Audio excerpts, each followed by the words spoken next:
హల్లెలూయా. అయితే ఇక్కడ తన కడుపు నుంచి పుట్టిన కుమారుడే తనని శోధిస్తున్నాడు. ఈ రోజు మన కడుపులో పుట్టిన పిల్లలు మనం శోధించకపోతే వాళ్ళ పని చేయండి, ఈ పని ప్రార్థించు. హల్లెలూయా. కడుపులో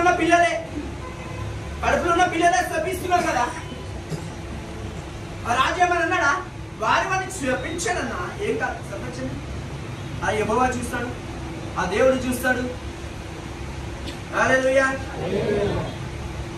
మళ్ళీ అంత బైబిల్లో ఉన్న వాక్యం మనల్ని ఇలా శోధిస్తుంటే ఆ శిక్ష ఎవరు అనుభవిస్తారట?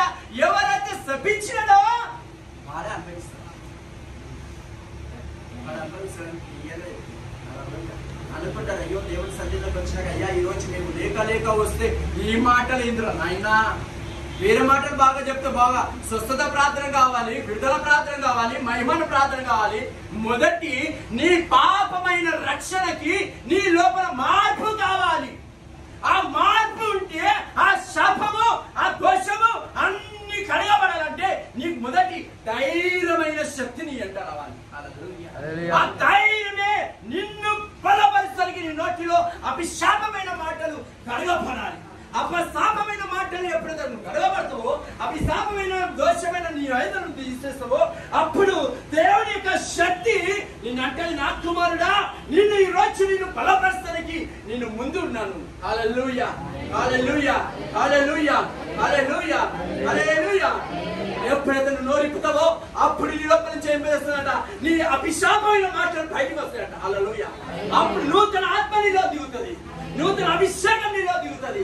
అదే విధంగా చూసుకుంటే మొదటి రాజుడు ఫస్ట్ కింగ్ చాప్టర్ వర్సెస్ 2. హల్లెలూయా. మొదటి రాజుల గ్రంథము 2వ అధ్యాయంలో 32వ వచనంలో ఇలా సెలవిస్తున్నాడు.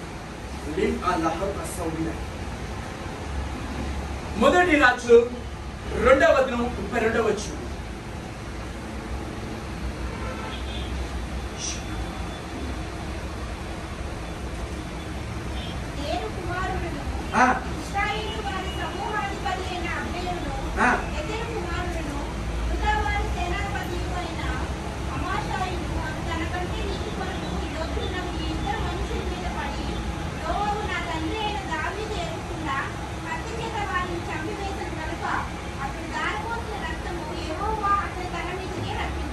హల్లెలూయా.